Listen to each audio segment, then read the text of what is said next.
Stories, I'm a fool for your love.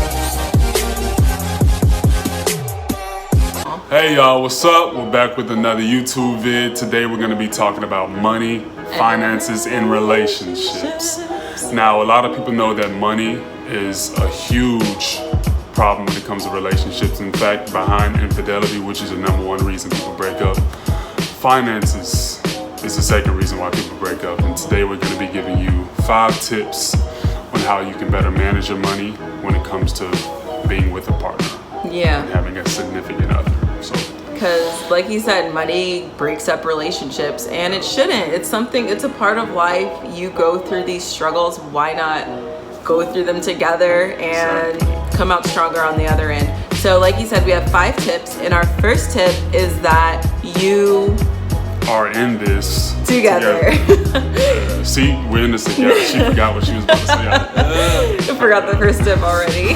So basically, depending on like your relationship, like where you stand in your relationship. For example, let's talk about people who live together right now. For those people who live together and are couples and are living together, you probably split bills and utilities and all of that and paying rent. And it's important in a relationship to understand that my money is his money is my money. We're in this together. It's not like I mean like our money's separate in separate accounts. Yeah, of course it's going to be separate. And if you want to save for yourself, then by all means do that, because no relationship is set in stone. Right. You know what I mean? Unless you're Chris and Makala. But yeah, but it's just important to have that mindset that you're in this together. Your money's my money. If something happens where a tree falls down and we get $100,000 in our lap, like we're gonna make that decision together. Whether he's the one that got the money or I'm the one that got the money, it's together we're making that decision. We're not in this separately. Now, if you're in a relationship where you're not living together, I feel like it's a little bit different because obviously your finances aren't gonna be together. And it's just, I think that you should still kind of have the same mindset, like my money's your money to a certain degree. And just like, what?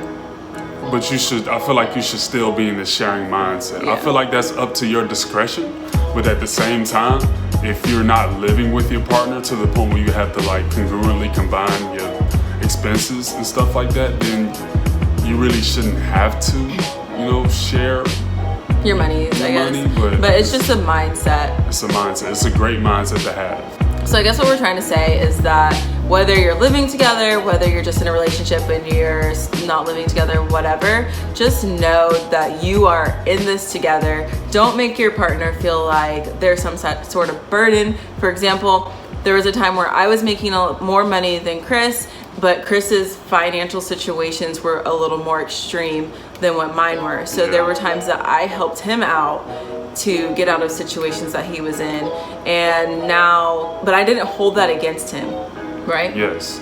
And on top of that, whenever it comes to relationship, of course things are gonna happen that may kind of throw a monkey wrench into the scenario, as far as like cars breaking down or water pipes leaking in the house that causes like a whole fiasco. Yeah, so everything is not certain, but it's good to have a partner that's going to be able to help you out in the long run.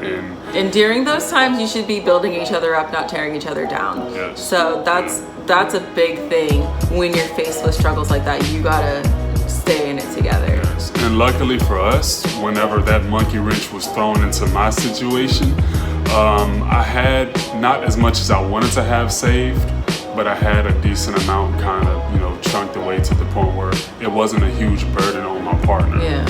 And that's something that we're going to tie in later. So our second tip is being comfortable with your money. Now, a lot of people this day and age really aren't too comfortable with their money, simply because that's just a topic that always has kind of been scolded. Like, a lot of people really don't want to talk about money.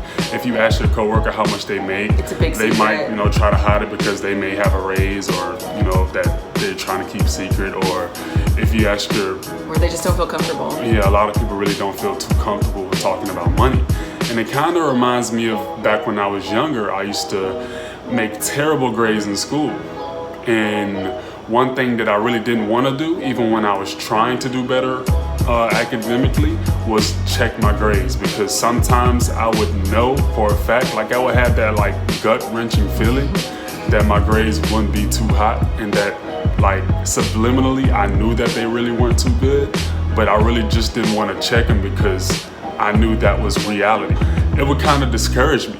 And I mean, discouraged me to the point where I didn't even want to be bothered with the grades. I didn't want to look at them. I didn't want to go to school anymore, simply because I knew that I was trying to reach a goal that somehow I wasn't attaining. And it wasn't because it was unattainable. It was just because of me personally. So I feel like when it comes to money, you should always check your money. You should be comfortable to the point where like you can wake up, look at your bank account every day, and regardless of whether it's a number that you're comfortable with or not, you should already, you're aware. Because that's the first step. The first step is actually knowing. I feel like a lot of people don't check their bank accounts because they're scared. It's just like his analogy. They're scared. People will go out and they will spend. Like, I got the money for this. I got the money for this. I got the money for this. At the end of the week, you come to look at your bank account, you got $3 in your account because you thought that you had more money than you did because you weren't consistently looking at how much was in your bank account. And that's something that we've, like, obviously I'm guilty of it, he's guilty of it, and it's something that we've really had to work on, but has turned to be more successful for us now. And we feel comfortable with our money, we feel comfortable talking about our money, and we just feel comfortable with it. Like, we don't go out spending, wondering or thinking that we have enough money in our bank account. We know that we have enough money in our bank account for what we're spending on. Exactly. All right, so the third tip we have for you guys is being comfortable with talking about the money together. Together as a couple. There's time, like, Chris knows everything about where I stand financially, and I know everything about where Chris stands financially. Like, more than like my mom knows or anything, Chris knows absolutely everything. And being on that comfort level to talk about it together will prevent you from running into situations or arguments in the future because you already know where each other stands. Exactly. And it'll be a lot beneficial for you overall. It'll be much more beneficial for you to actually know about each other's financial situations instead of being blind and coming into a scenario where you really don't know how much you have here or how much you have here or how much you know, like, so what kind of bills you have to pay. Exactly. And you need that whenever, especially when you're living together. Like, when we rented this apartment together, I need to know what his finances look like so we know if we can afford this place. And that's just something that I think is important, is that you're able to talk together and feel comfortable about talking about money so that you don't get into arguments later on about it. Exactly. And then also it's important for setting goals for the future. If you can't talk about money now and you can't talk about where you're at, how are you going to set a goal to where you want to be together in the future? Right. So I think that that's just a really important tip to kind of understand and just get comfortable together. Yeah. Don't hide anything. Hiding is just gonna get you in trouble. Yeah. Just be honest, be open. It's gonna bite you in the butt in the long run. But yeah, that's a pretty self-explanatory. Just get comfortable together with your money and talking about it. So our fourth tip is to stay educated, especially because you just talked about your goals together and what you want to achieve. So now you got to get educated so you know how you're going to achieve those goals together. Whether that's listening to podcasts, reading books, going to seminars, whatever it is, keep educating yourself. Knowledge is power, and with power comes great responsibility. So obviously everybody knows that, you need to be responsible if you're going to be able to keep track of your finances.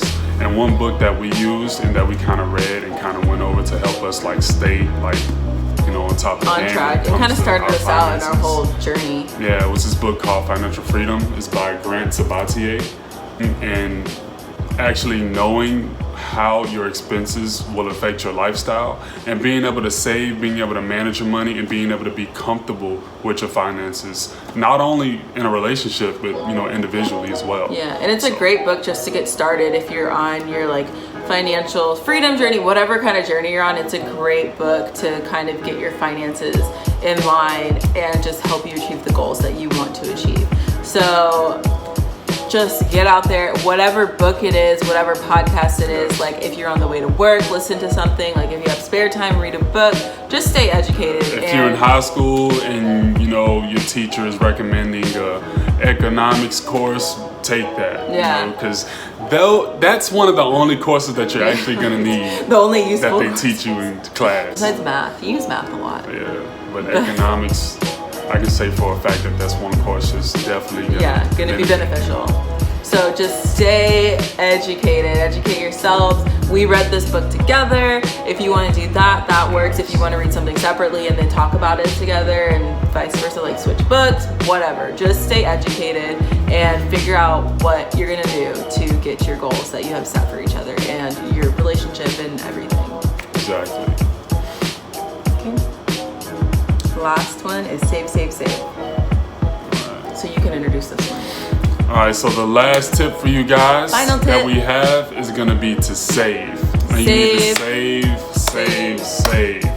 When it comes to saving, not only are you preparing your future self for a better position in life, but when it comes to saving in a relationship, not only are you helping each other in the future, but your future, I guess, children, future generation. You're setting up success for them and what they can have to look forward to. You'll just be investing in your future generation. And I think that when it comes to savings, it's not just like take some money out of your account, set it aside. Like there's so many different ways to save. So many different And that's where like educating yourself comes in handy, because you can invest in stocks, you can invest in real estate, you can invest in your 401k. That's all a part of a savings. And then you can also invest in like your bank account. If you have a savings account, you can set money aside and put it in your savings.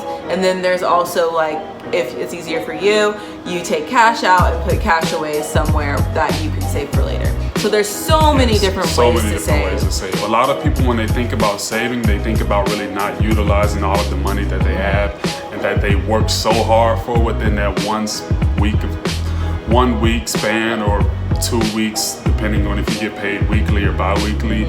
But whenever you save, you're not only saving for your future self, but you're also investing in your future self. So I feel like saving is one of the key components of a healthy relationship when it comes to your finances. The more you save, the better off you will be, not only individually, but collectively. And that, especially if you have a savings, when those like situations happen where like we had some money issues and we went through some situations, but we had savings, we had stuff, we had backup, we had emergency funds, and that kind of helped keep us afloat. And if we didn't have that, it would have been so much harder on our relationship and just in life in general. So if you get anything out of this video, please save, invest. There's so many different ways to save. Learn about it and just save for your future. And it's gonna help you in your relationship, because you're gonna have that extra like blanket of security, like knowing that you have something to fall back on if you ever have to. And that will kind of help to keep you from those arguments and from those situations that are kind of tougher. And it just kind of prevents you from having to go through that. Exactly. So just to reiterate these tips, for one, you guys are gonna have to know for a fact that you're in this together, regardless of if you're living together or not. Somehow, some way, your finances are gonna affect your partners, and likewise. So you need to know that you're in this together. Then you have to be comfortable with your money. Just like you gotta get comfortable with your money, because you're gonna have to be sharing that with somebody else. Exactly. And you need to stay on top of the game when it comes to knowing about your money. You need to pay attention to where it's going, pay attention to how much is coming in, and be comfortable with looking at your bank account. Be comfortable. It's your money. You work for it every day. Don't be scared to look at the bank account and think that, what if I don't have enough money? Well, get comfortable. You're not gonna have to feel like that again if you're comfortable with your money.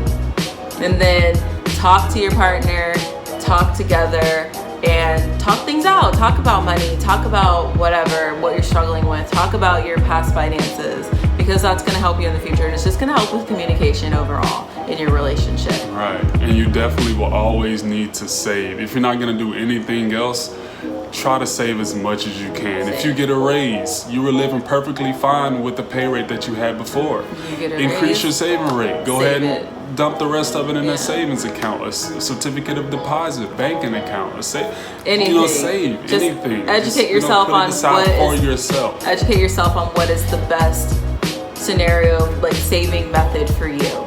And that's just gonna help put you ahead in your relationship, and it's just gonna help you to kind of bypass those struggles that some people already have, or like help protect you when those struggles do come, so it doesn't have to put even more of a burden on your relationship, and you can get through it together. Yes, because I can guarantee you guys, most people, they probably would have cut it off. They probably would have cut it off if they went through what we went through. So So it's just important, just you're together, stay together, be a team, you got this. But that is all that we have for y'all today. So until next time. And let us know about some things that you struggle with. We'd be happy to like answer some questions that you may have. Let us know if you have any questions or if you have any answers. Because we don't know the answers. We don't know everything, so we ain't got the answers. Call me Sway, because we ain't got the answers.